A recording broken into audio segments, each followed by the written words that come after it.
예, 오늘 사도행전 2장 가장 놀라운 사건이죠. 사도행전은 교회의 확립, 그 다음에 교회가 서고 교회를 핍박하는 교회에 대한 박해, 그 다음에 그 속에서 이제 교회 확립, 확장, 마지막으로 박해를 받아서 이 예루살렘 교회가 그 당시에 세계죠. 소아시아와 로마와 여러 지역으로 확산되는 교회의 확산까지의 과정을 좀 상세하게 기록하고 있는 성경입니다. 오늘 이 사건은 교회의 확립에 관련된 굉장히 중대한 사건입니다. 성령이 강림했을 때, 성령이 약속하신 성령이 오셨을 때 어떤 일이 일어났는가 보니까 오순절 날에 이 일이 일어났습니다. 첫째. 그 다음에 두 번째로는 각 사람이 다 볼 수 있는 방식으로 임하였습니다. 그리고 세 번째는 이제 들을 수 있는 각 나라 말이죠. 각 지역과 각 나라 말, 방언이라면 외국어라고 보면 되겠죠. 그 외국어로 120명의 사람들이 말하는 것을 이 예루살렘에 온 많은 무리들이 듣게 됩니다. 오순절이 되면은 이제 그 레위기 23장에 보면은 그 오순절 기념하라고 했는데 7.7절 그 다음 날이 오순절이죠.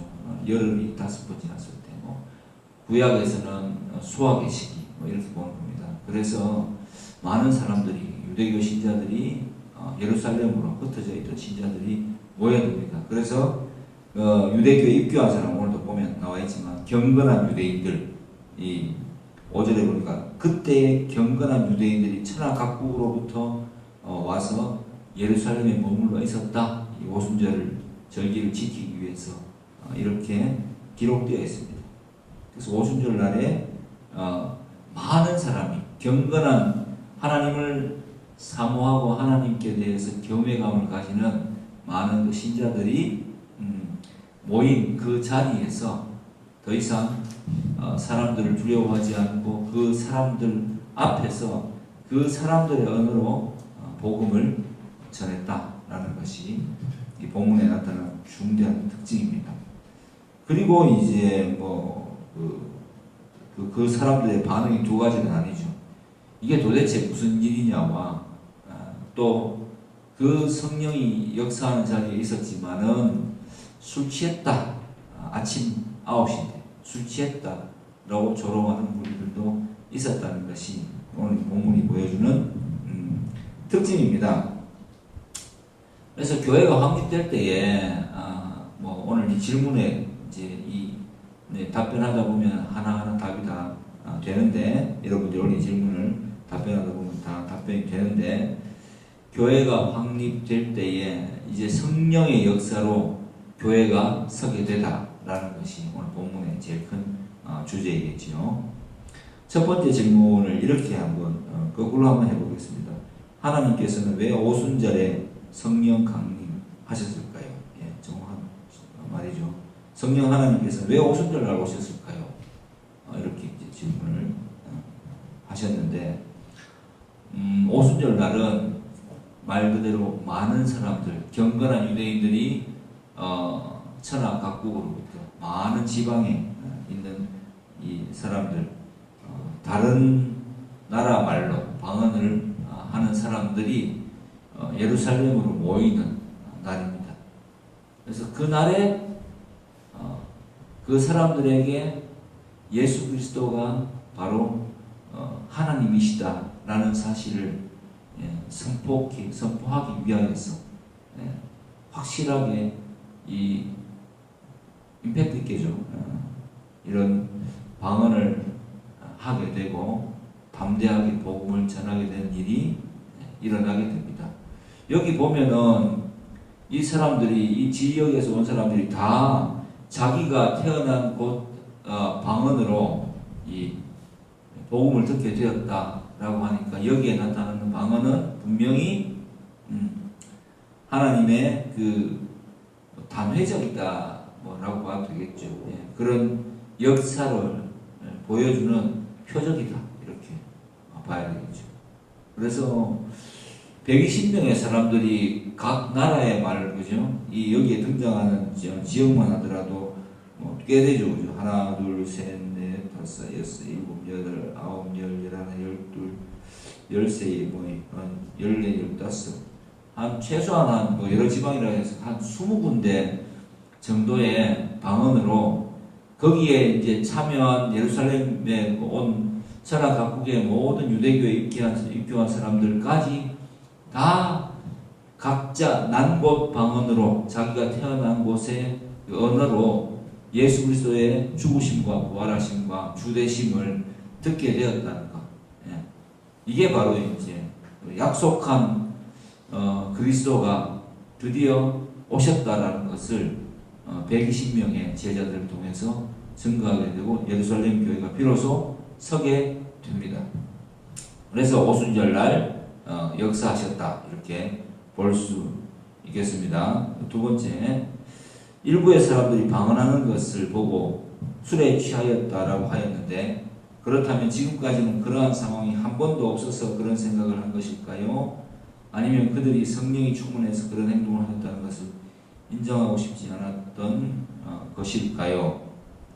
예, 일부의 사람들 하나님의 역사가 일어나는 곳에는 항상 두 가지 반응이 따릅니다. 예. 인간은 가만히 보면 믿고 싶은 대로 믿어요. 그래서 믿음이 왜 선물이냐라고 했을 때 믿음이 선물이잖아요.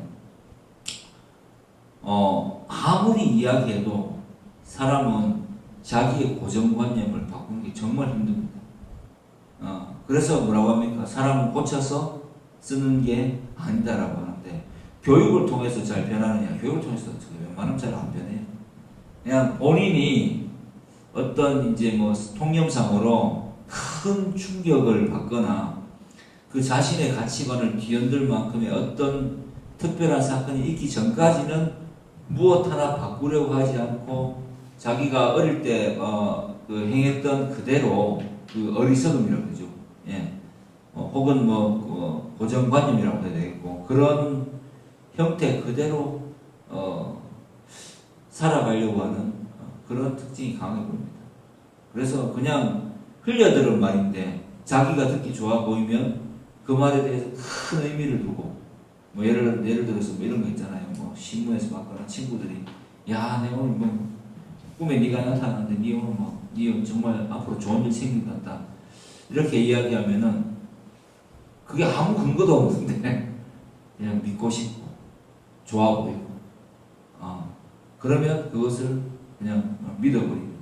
그리고 그 친구가 이제 다른 말을 또 어떤 이야기를 하면은 그 사람에 대한 어떤 그 자기를 인정해줬다는 그런 마음 때문에 무턱대고 그 사람이 하는 말은 가리지 않고 그냥 쉽게 받아들입니다. 이 마음의 장벽이 허물어지는 그 어떤 단계를 통해서 쉽게 동화되어 버리는 혹은 자기가 닮고 싶은 사람이 있으면 그 사람의 말에 근거를 두지 않고 조사해보지도 않고 쉽게 또 동화되어서 그 말에 대해서 반응하는 그런 게 인간의 사람의 특징인 것 같습니다.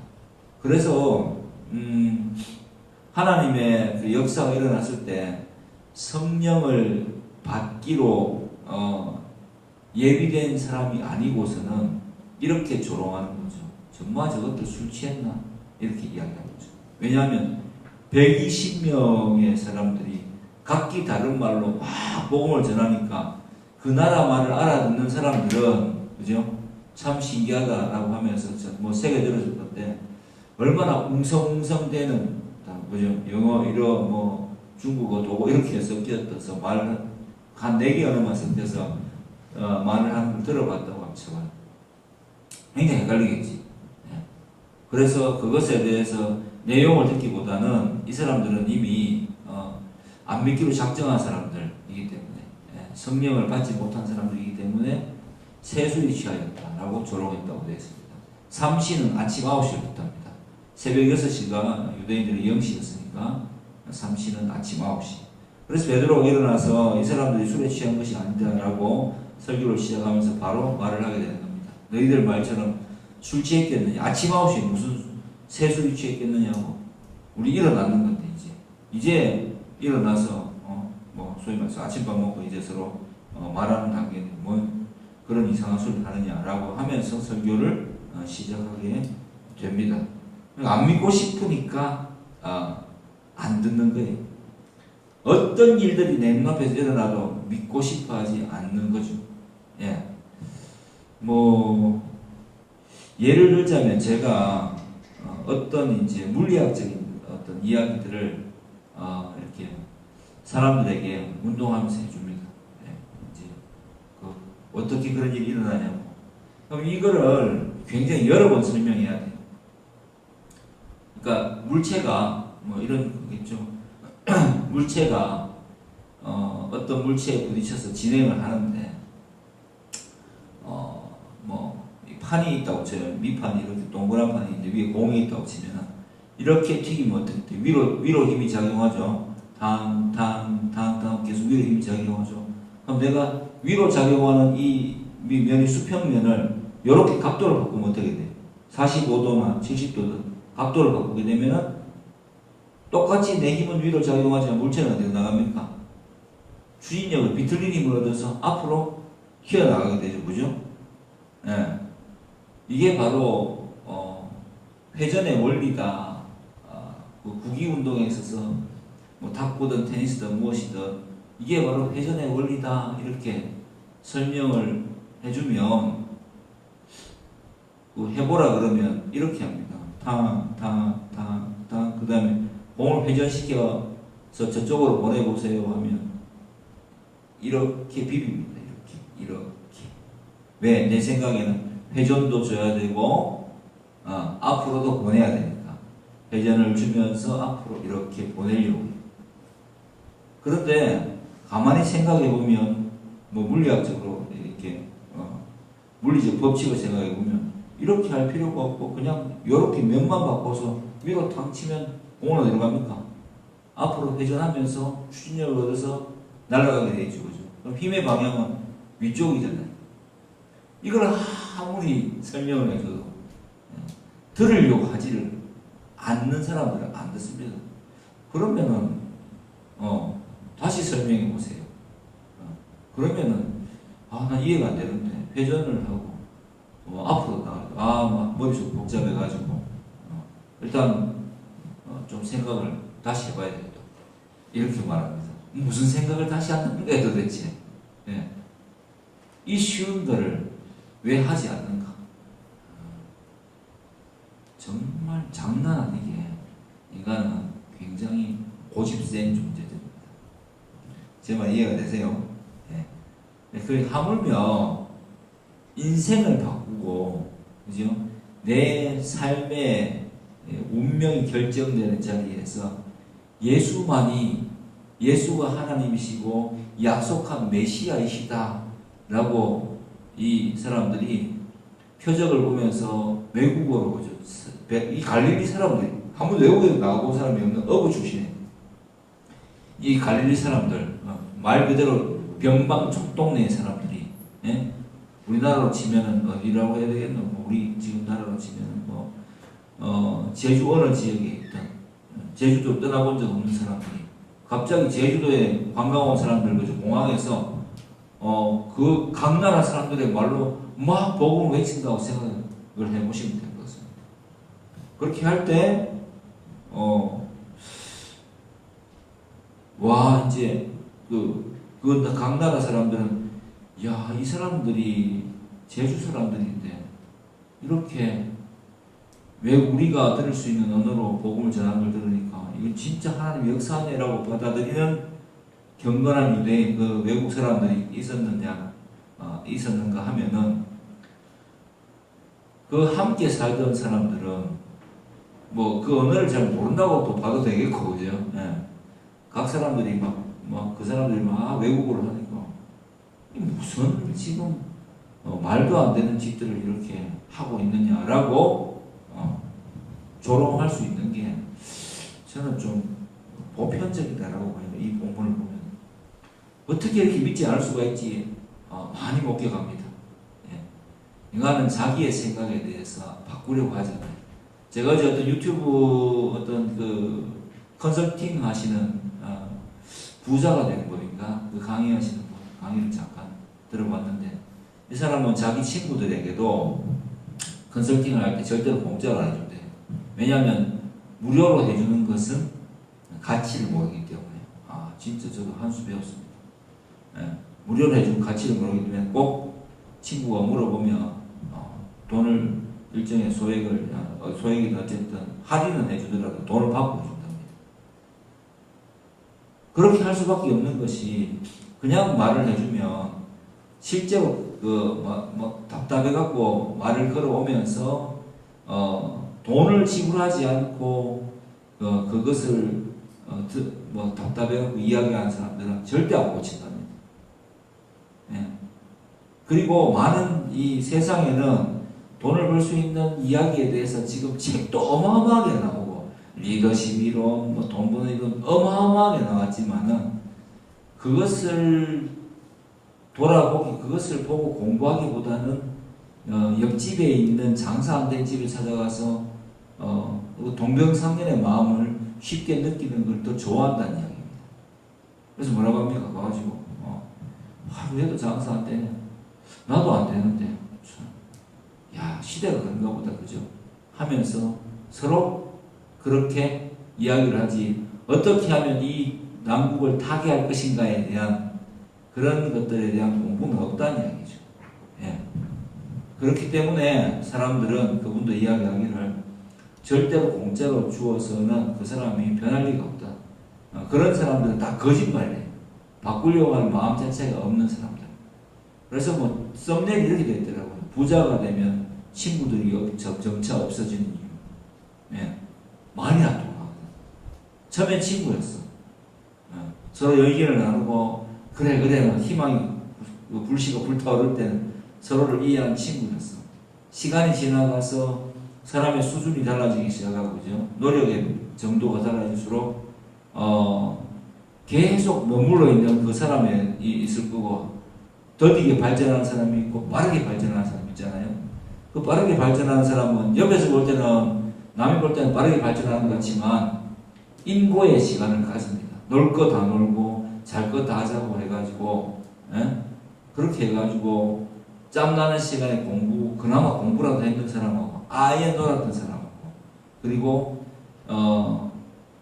억지로 짬을 내서 인간관계를 잠시 그냥 끈을 놓지 않을 만큼 이어가면서 자기 자신의 그 어떤 발전을 위해서 노력했던 사람하고 어떻게 똑같을 수가 있겠어요? 분명히 숨겨진 시간에 대한 그 결과가 나오게 되어 있다라고 그분이 말씀하는데 진짜 공감이 되더라고요. 근데 그거에 대해서 생각하는 것보다는 그냥 사람들은 빨리빨리 그냥 대충 생각하고 그냥 적당하게 내가 믿고 싶은 대로 믿고 그 결과에 대해서는 주어지는 결과에 대해서 불평불만을 늘어놓는 경우가 대부분입니다. 자그마한 거 하나를 하더라도 그 실력이 늘려면 연습을 해야 되고 무엇보다도 뇌 구조를 바꿔야죠. 뇌 구조. 머릿속에 들어있는 잘못된 생각이 시스템이 잘못된 거예요. 뇌과학자들이 그런 이야기 많이 하거든요. 시스템이 잘못되어 있다. 이 사람들. 그래서 시스템을 바꿔주면 된다. 근데 사람들이 자꾸만 이것을 바꾸려고 하지 않는 것이 가장 큰 문제다.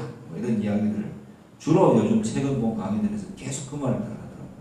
왜 그런 강의를 제가 보게 됐냐면 이제 이 본문을 보면서 사람들이 왜 이렇게 안 변할까?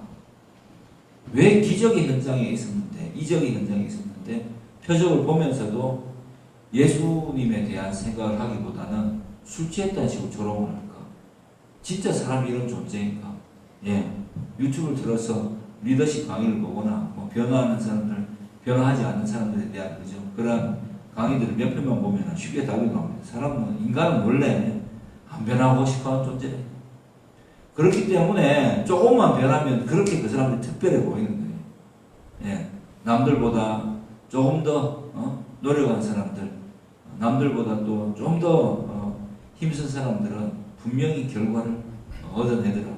근데 이거는 하물며 외국어를 한 번도 배워본 적이 없는 사람들이 나와서 외국어를 하면은 이건 정말 하나님이 살아계십니다라고 이야기해야 되는데 술 취했나라고 조롱하는 것 자체가 진짜 기가 막힌 일인 거죠. 근데 이렇게 한다는 건데 인간이라는 존재. 그러니까 우리가 이 받은 이 복음의 이 진실성에 대해서 내가 예수 믿고 받은 축복에 대해서 지금 현재 받고 있는 이 복에 대해서 나눔을 하게 돼도 들으려고 하지 않죠. 함께 죄를 짓거나 함께 노는 데 있어서는 그렇게 친밀하다가도 이 인생을 가릴 만한 이 복음 앞에서는 완전히 흑백으로 딱 갈라지게 됩니다. 다시는 이야기하지 말아야지. 아니면 무관심하게 대응한다든지. 그리고 다시 노는 이야기로 돌아가면 또 눈을 반짝반짝거리면서 이야기를 한다면 시간이 지나가면서 이제 그게 복음이 아니라 다른 또 진지한 문제를 하더라도 아까 이야기했는 그 책 쓴 저자의 말처럼 나이가 들면서 점점 자기는 변했는데 부자가 되어가고 있는데 옆에 있는 친구들이 와가지고 도움을 청하거나 그냥 무작정 도와달라고 한다면 도와주는 것이 정말 득이 될까요? 독이 될 거라고 믿습니다. 그렇기 때문에 말이 점점 안 통하게 되고 그것 때문에 소원해지고 멀어지면은 친구 관계가 끊기는 거죠. 그래서 이제 그 다음에 이야기는 어떻게 전개될 것인가. 친구란 존재에 대해서 제가 항상 요즘 사람들에게 만나는 사람들이 많은 이야기를 하는데 너와 나는 사실은 시절 인연이고 나이가 차이가 있지만 결국은 한 시대를 살아가는 이때 만난 친구인 관계, 친구 관계입니다. 그래서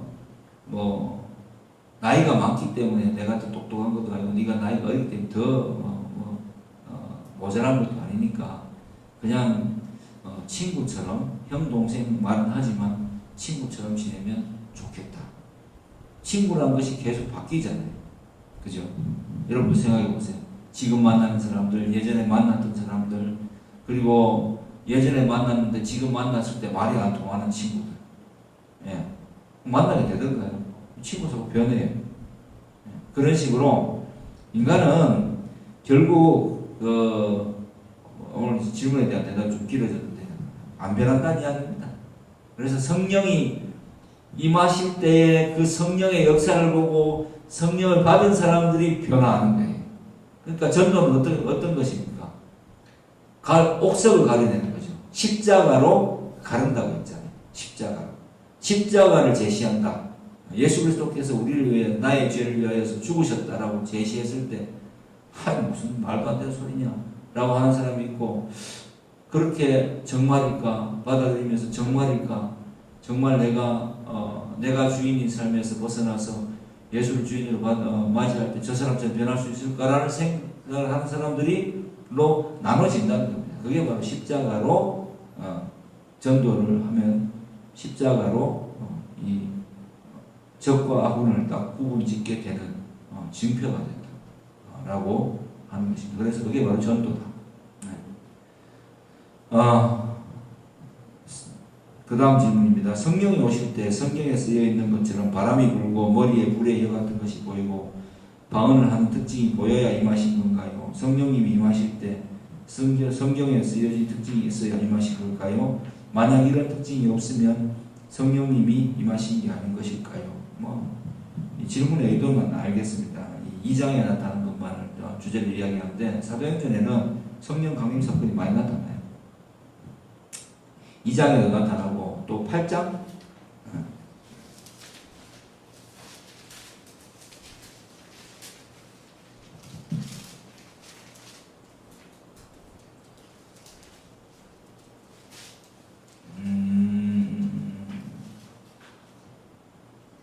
빌립이 이 사마리아 성에 들어갔을 때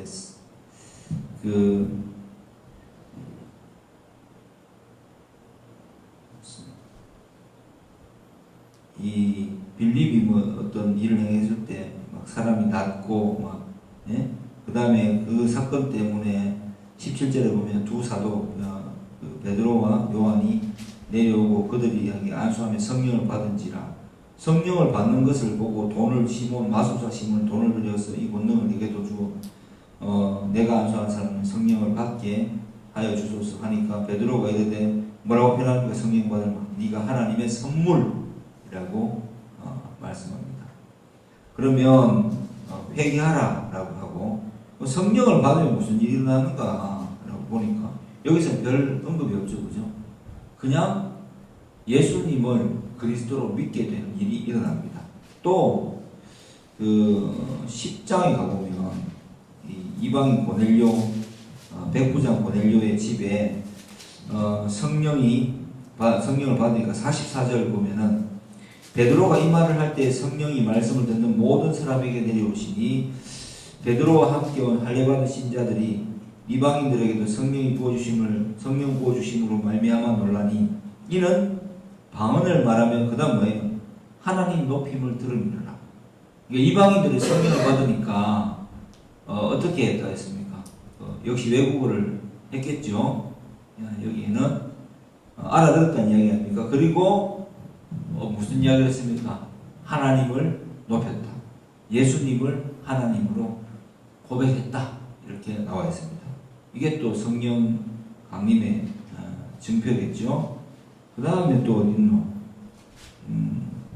루디아 16장 사도행전 16장 보면은 루디아가 성령 받았을 때는 그냥 그 마음을 열어 14절에 보면은 그 마음을 열어 바울의 말을 따르게 하셨다 이렇게 되어 있습니다. 그러니까 성령의 역사는 굉장히 다양합니다. 사도행전 2장에 나타난 이 성령의 역사는 이제 교회가 시작된다라는 어떤 중대한 표적으로서의 성령 강림 사건입니다. 그래서 여기에 나타난 표적과 방언이 나타나는데 고린도전서 또 12장부터 14장에 나타나는 방언과 조금 통역이 필요하다고 하니까 차별을 둬야 되겠지만 고린도전서에서도 말하는 게 뭡니까? 네가 천하 방언을 온갖 성령을 받아서 방언을 할지라도 방언보다 예언이 더 중요하다. 그리고 사랑이 없으면 하나님의 사랑을 마음에 품지 못하면 그것이 아무 필요가 없다라고 하면서 방언과 사랑을 매칭시킵니다. 영혼 사랑하는 마음이 중요한 거다. 그게 방언을 하는 것보다 훨씬 중요하다. 방언을 말해서 내가 성령 받아서 방언을 말하고 방언 기도를 하는 것으로 막 자랑을 하고 등급을 나누는 그런 일을 한다면 안 받는 편이 더 낫다. 그렇기 때문에 오히려 예언을 하려고 그러니까 성경 말씀을 읽고 그 말씀에 대해서 깨달음을 얻고 나누려고 더 노력하라는 이야기입니다. 여기서 고린도전서에 나오는 14장에 나오는 예언은 설교라고 봐도 무방하겠습니다. 자, 마지막 질문. 제자들이 처음 성령을 받았을 때 느낌이 어땠을까요?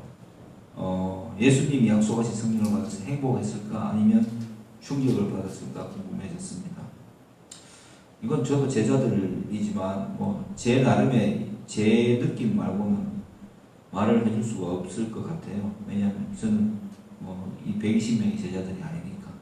근데 알 수 있는 것이 저는 눈이 열렸다 이렇게 말을 할 수 있겠어요. 원래 성령이 반복적으로 역사하십니다. 오늘날 시대에는. 이게 무슨 이야기냐면은 성령 충만이라는 단어를 쓰잖아요. 처음에 우리가 예수님을 주로 고백할 때 성령이 먼저 임하셔야지만 예수님을 나의 주님으로 고백할 수가 있어요. 내 자신을 정확하게 볼 수가 있고 내가 어떤 사람인지 볼 수가 있고 십자가가 어떤 의미인지를 알 수 있고 그것에서부터 내 죄에서 해방할 수 있는 길은 예수를 그리스도로 고백하는 것밖에는 답이 없다라고 회개하면서 고백하는 것, 그게 처음 성령을 받았을 때 나타나는 현상입니다. 회개하게 되죠. 그리고 나서는 한번 성령이 이제 우리에게 오시면 이제는 어떻게 됩니까? 예수님이 약속하신 대로 우리 마음 속에 내주하십니다. 안에 계신다. 우리 마음 속에 계세요. 우리 마음에 계시면서 지속적으로 역사하십니다. 우리가 뭐 힘을 잃었을 때는 어쨌든 어떤 생각을 할 때, 뭐 판단을 해야 될 때 말씀을 떠올리게 하시며, 말씀에 여기시니까 그 말씀으로 바르게 판단할 수 있도록 우리의 가치관을 계속해서 지속적으로 변화시켜 줍니다. 언제 좀 더 강력한 역사가 일어나냐? 특별히 말씀이 선포될 때, 이렇게 선포될 때에 성령께서 또 여러분에게 역사하심으로써 여러분은 어떤 그 한 사건에서 어떤 한 설교에서 늘 들어오던 설교고 똑같은 이야기인데 어느 날 마음이 확 동화될 때가 있을 겁니다. 그게 뭐냐면 성령의 충만함, 성령의 역사입니다.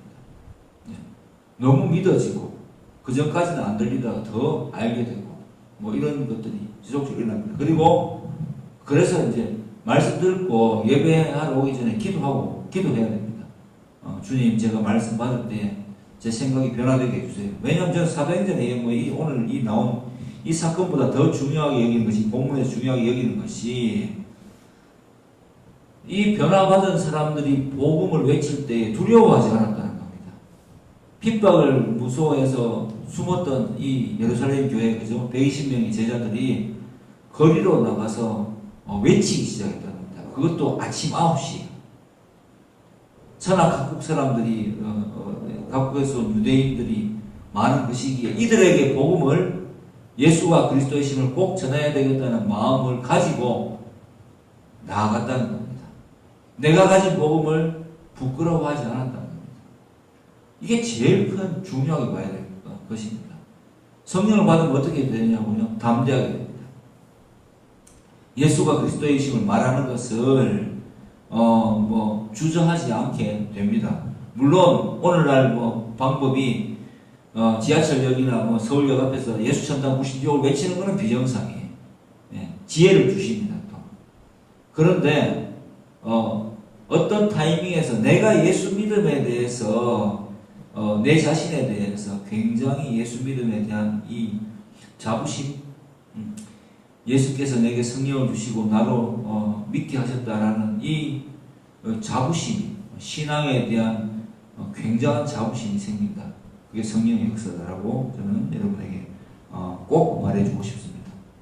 그리고 이 예수 믿음을 굉장히 자랑스러워하게 됩니다. 진짜로. 그러니까 평생을 이 제자들과 전도하지 않겠습니까?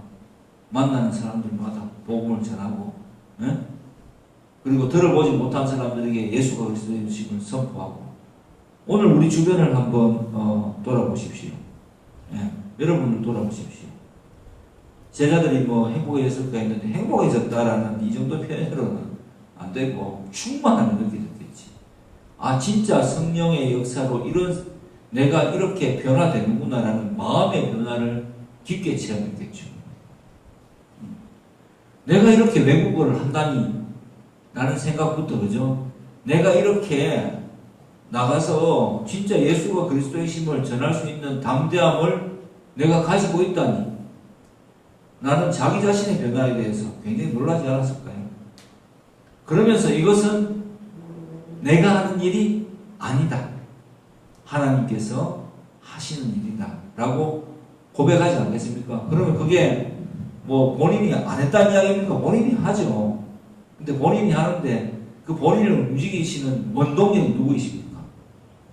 성령님이다라고 고백을 하게 되는 것입니다. 여러분은 예수님을 그리스도로 믿습니까? 한번 대답해 보십시오. 큰 소리로. 안 믿어지면 대답 안 됩니다. 여러분은 예수님을 그리스도로 믿습니까? 좀 더 큰 소리로 해봅시다. 아멘입니까?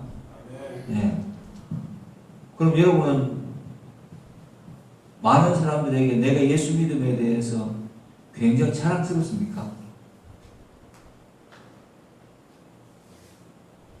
이게 굉장히 중요한 이야기거든요. 제가 어제 이제 설교 준비하면서 이제 여러 자료를 찾아봤는데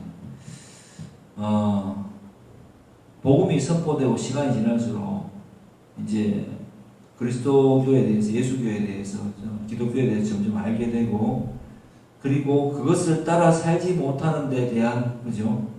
어떤 그 기독교인들의 그 부끄러움, 그게 내가 함께 믿는 사람들에 대한 부끄러움인지, 아니면 사회 사람, 그러니까 믿지 않는 자들이 예수 기독교를 조롱하는 데 대해서 나오는 두려움인지를 정말 우리 잘 구분해야 될 것 같습니다.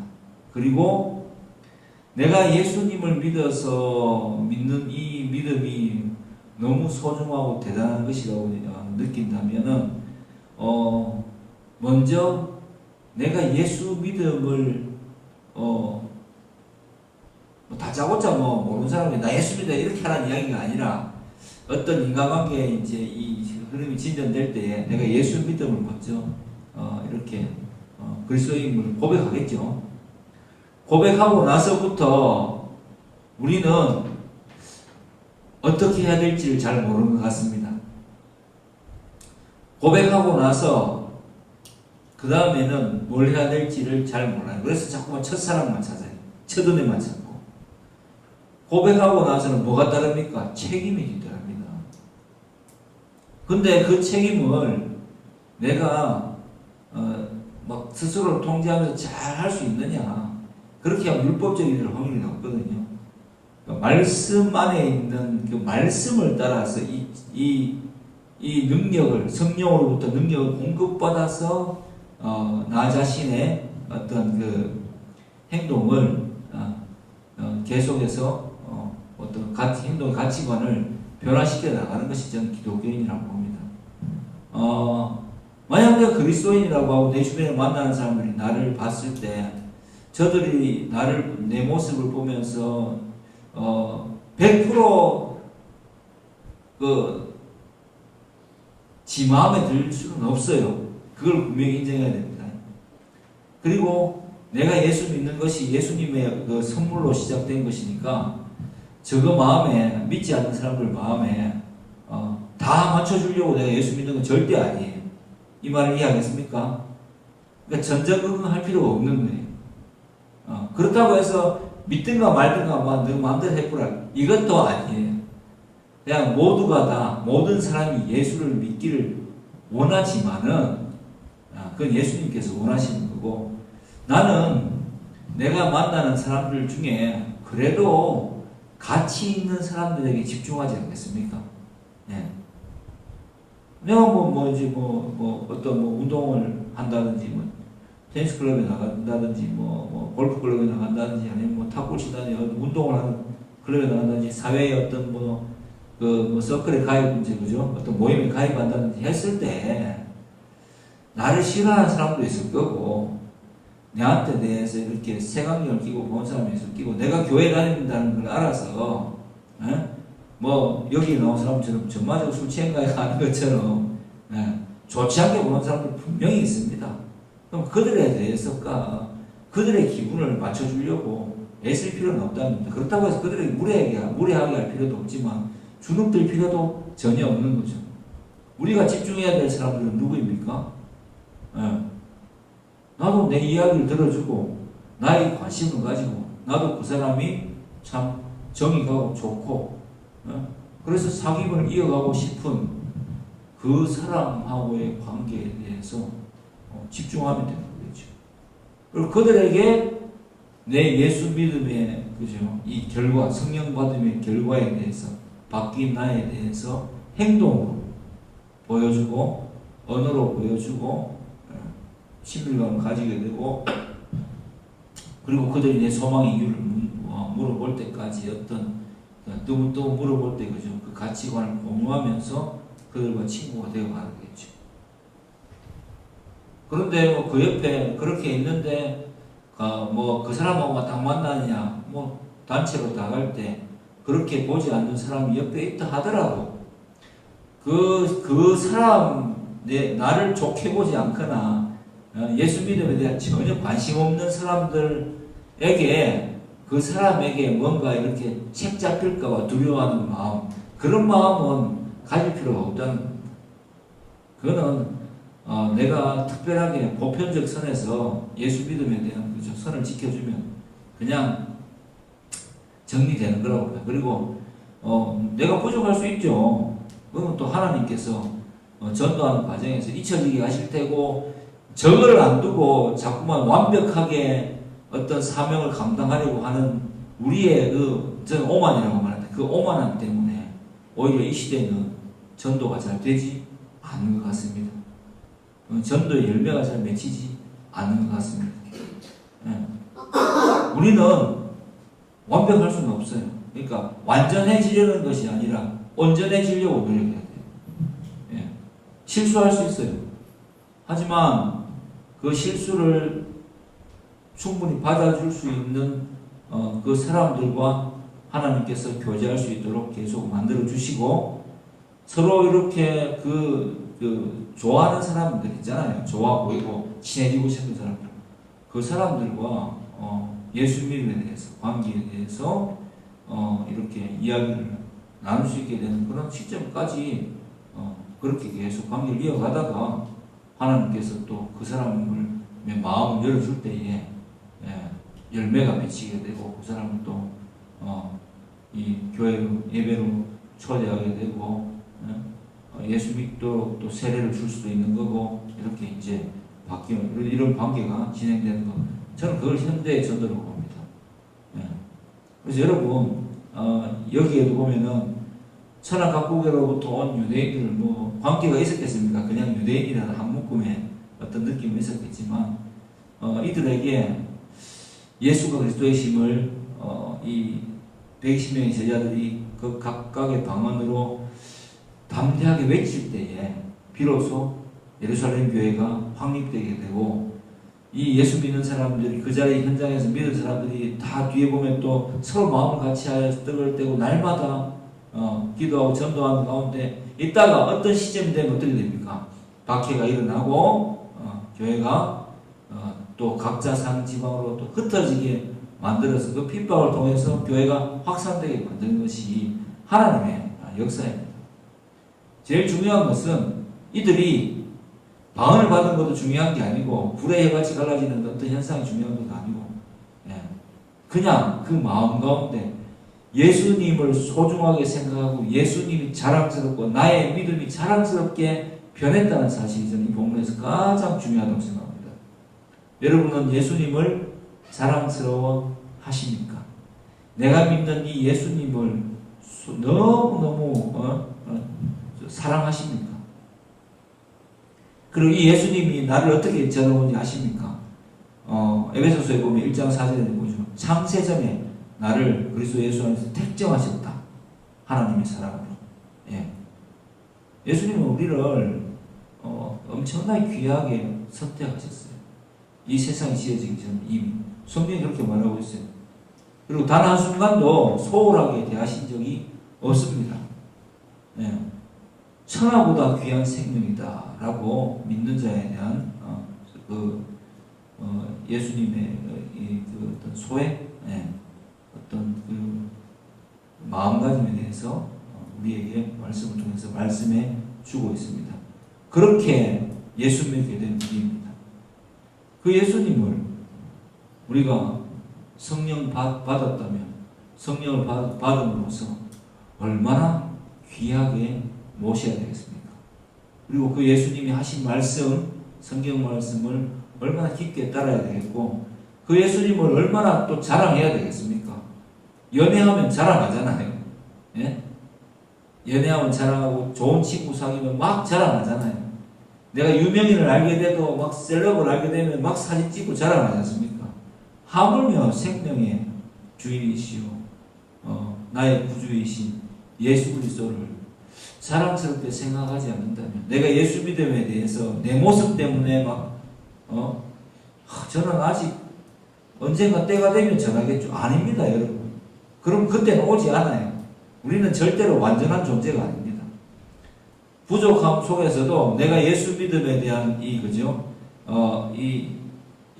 믿음에 대한 것들을 나누려고 하고 주변에 전하려고 하는 그 전도를 계속해서 한다면 그 부족함 속에서 나의 부족함은 그리스도께서 감춰주시고 관계 속에서 그리고 예수 믿음에 대한 그 아름다움이 드러나게 하셔서 여러분들을 통하여서 열매 맺게 하는 것을 기뻐하시는 분이 바로 예수님이십니다. 그래서 여러분 정말 우리 오늘 사도행전을 읽으면서 진짜 여러분 전도합시다. 네, 전도합시다. 뭐 우리 교회를 데려오세요 이런 이야기가 아닙니다. 전도해야 됩니다. 여러분을 굉장히 좋아하는 사람이 생기게 만들어야 됩니다. 네. 그걸 누가 하신다고요? 하나님이 그렇게 해 주십니다. 예.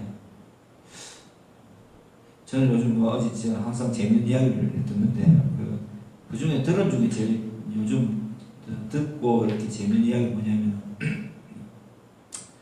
우리 그 토요 클럽에서 나이가 제가 제일 많고 그 다음이 50세.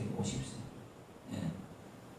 그 친구가 이제 뭐라고 하냐면 참 좋은 친구인데 그분이 하는 이야기가 저한테 하는 이야기가 저는 형님이 들어오는 형님을 보면서 형님이 언제까지 운동하는가를 보면서 자기도 소망을 가지게 된다.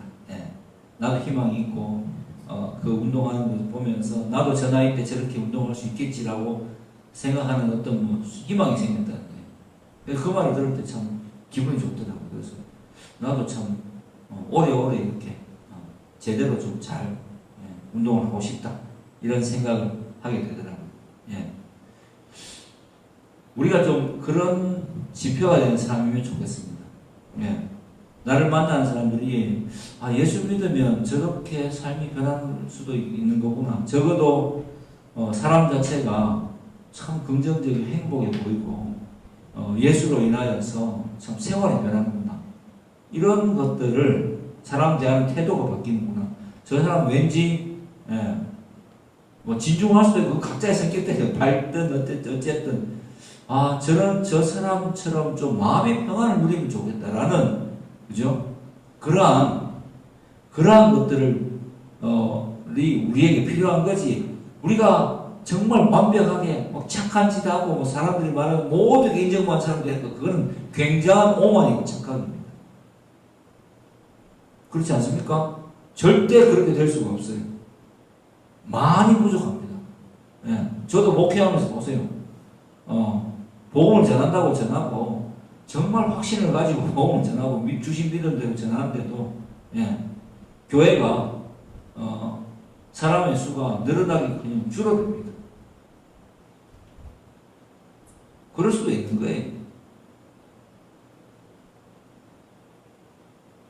이게 변명 같은 게 아니라 늘어날 수도 있고 줄어들 수도 있는 거예요. 어쨌든 중요한 것은 내가 복음을 전하고 있느냐라는 것이 중요하다고 봅니다.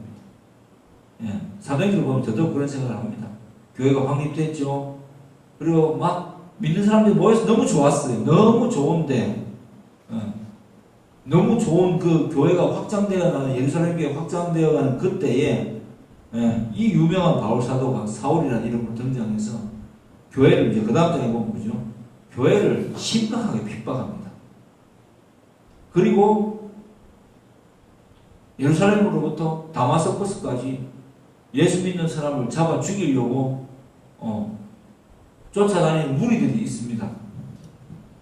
그러니까 이럴 수도 있고 저럴 수도 있다는 겁니다. 시대에 다른데 어쨌든 그 모든에도 어떤 상황에도 불구하고 모든 상황 속에서 하나님은 이 복음을 전파되게 하셔서 어떤 상황이든지 하나님의 복음이 천하 만국에 이르도록 편만하게 선포될 때까지 모든 상황을 사용하신다는 겁니다.